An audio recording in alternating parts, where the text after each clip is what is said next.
Penuntun menuju kebahagiaan yang sejati ini akan mengantar Anda ke dalam hubungan pribadi yang akrab dengan Tuhan. Ingat, dengan bertumbuh dalam pengetahuan mengenai Tuhan, Anda menemukan jalan yang sesungguhnya menuju kebahagiaan yang sejati. Kebahagiaan sejati ditulis oleh Ellen G. White. Bagian kedua, keperluan orang berdosa. Pada mulanya manusia dikaruniai kuasa berpikir yang mulia dan seimbang. Manusia itu sempurna tubuhnya, selaras dengan kehendak Allah. Pikiran-pikirannya bersih, maksud-maksudnya pun suci. Tetapi karena durhaka, kuasanya berubah, lalu rasa mementingkan diri mengambil alih tempat kasih itu. Keadaannya menjadi amat lemah karena pelanggaran, sehingga membuat dia tidak mungkin dengan kekuatannya sendiri melawan kuasa kejahatan itu. Dia telah ditawan setan dan akan tetap dikuasainya kalau Tuhan Allah tidak turut campur tangan secara khusus. Maksud penggodaan ialah menghalang-halangi rencana ilahi dalam penciptaan manusia itu, lalu memenuhi bumi ini dengan bencana yang memilukan. Dan dia akan menunjukkan bahwa semuanya itu terjadi sebagai akibat dari pekerjaan Allah dalam menciptakan manusia. Dalam keadaan manusia tanpa dosa, dia dapat mengadakan hubungan yang menyenangkan dengan Allah, yang di dalam dialah tersembunyi segala harta, hikmat, dan pengetahuan. Kolose 2 ayat 3. Tetapi sejak jatuh ke dalam dosa, manusia tidak lagi dapat menikmati kesenangan hubungan yang kudus itu. Bahkan dia mencoba menyembunyikan dirinya dari hadapan hadirat Allah. Begitulah selalu keadaan hati yang masih belum dibarui. Ia tidak sesuai dengan Allah dan tidak akan mendapat kesenangan dalam hubungan dengan Dia. Orang yang berdosa tidak senang di hadapan Allah. Dia akan takut dan menarik diri dari pergaulan dengan makhluk-makhluk yang suci. Sekiranya dia diperkenankan memasuki surga, hal itu tidak akan menggembirakannya. Kasih yang tidak mementingkan diri yang bertahta di surga, setiap hati menyambut hati kasih Allah dengan tiada batasnya, tidak akan mendapat sambutan di dalam jiwanya. Pikiran-pikirannya yang memikat hatinya, motif-motif yang terdapat padanya, berlawanan dengan orang-orang tanpa dosa yang tinggal di sana. Dia akan menjadi satu bunyi sumbang dalam irama surga. Baginya surga adalah tempat penuh siksa. Dia lebih suka lenyap dari Tuhan yang menjadi terang dan pusat dari segala kegembiraan. Bukan Tuhan yang sewenang-wenang memerintahkan supaya orang jahat itu enyah dari surga, tetapi mereka sendirilah yang telah menutupnya dengan ketidaklayakan menghadapi pergaulan yang ada di sana. Bagi mereka kemuliaan Allah akan menjadi bara api yang menyala-nyala. Mereka menyambut kebinasaan supaya mereka dapat terlindung dari wajah Kristus yang telah mati untuk menebus mereka. Mustahil dengan kekuatan sendiri melarikan diri dari lubang dosa yang di dalamnya kita tenggelam. Hati kita jahat, kita tidak dapat mengubahnya. Siapakah dapat mendatangkan yang tahir dari yang najis? Seorang pun tidak. Karena keinginan daging adalah maut, tetapi keinginan roh adalah hidup dan damai sejahtera. Ayub 14 ayat 4 dan Roma 8 ayat 6. Pendidikan, kebudayaan, penguasaan kehendak, usaha manusia, semuanya mempunyai kegunaannya masing-masing. Tetapi di sini semua itu tidak berdaya sama sekali. Semua yang disebut di atas mungkin saja menghasilkan tabiat yang amat baik secara lahiriah, namun tidak dapat mengubah hati, tidak dapat membersihkan sumber kehidupan batin itu. Harus ada suatu kuasa yang bekerja di dalam, suatu kehidupan baru dari atas. Sebelum manusia dapat diubahkan dari dosa kepada kekudusan, kuasa itu ialah kuasa Kristus. Hanya anugerahnya saja yang dapat menghidupkan segala kuasa jiwa yang tiada berdaya itu, menariknya kepada Allah, kepada kekudusan. Juru Selamat berkata, jika seorang tidak dilahirkan kembali, kalau dia tidak menerima satu hati yang baru, kerinduan-kerinduan yang baru, maksud-maksud dan motif yang baru, yang menuntun menuju kepada suatu kehidupan baru, ia tidak dapat melihat kerajaan Allah. Yohanes 3 ayat 3.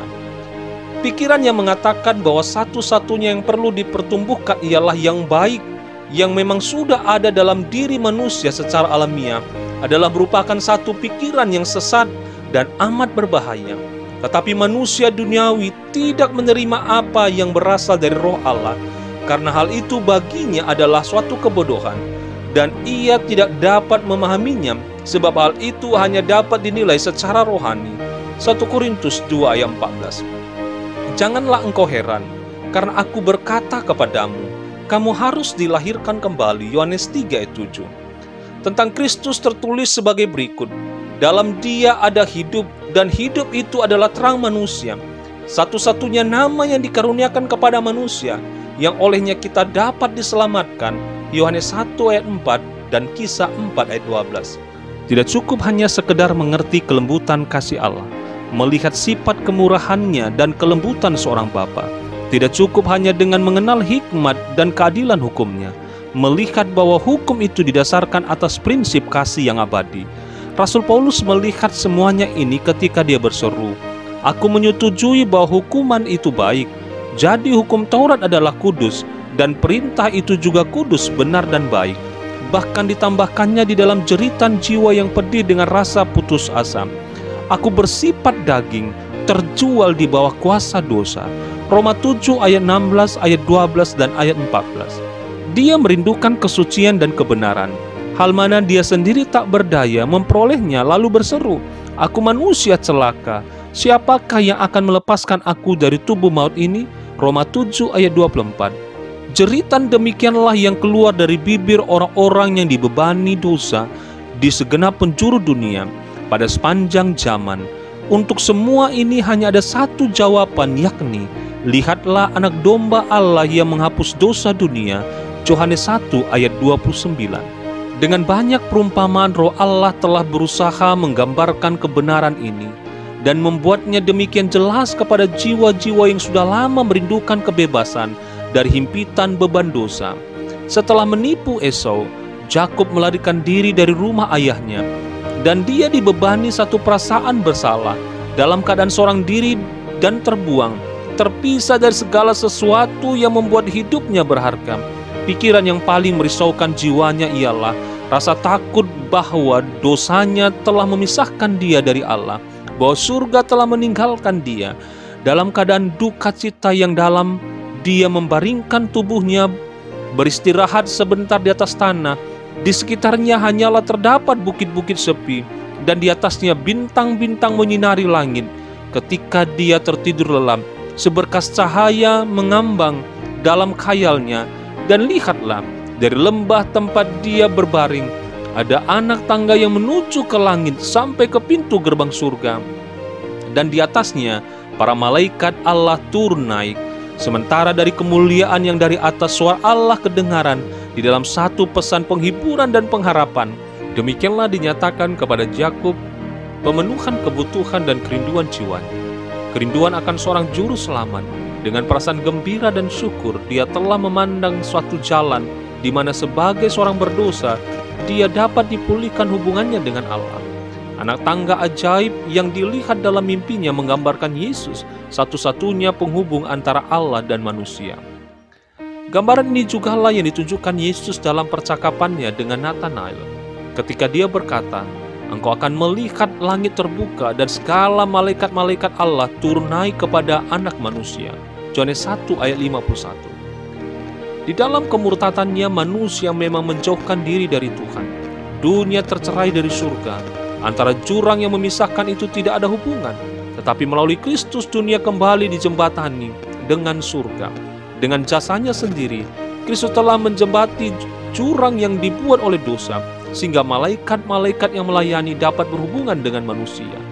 Kristus menghubungkan manusia yang sudah jatuh ke dalam dosa dan dalam kelemahan serta keadaan tanpa daya itu dengan sumber kuasa yang tiada batasnya.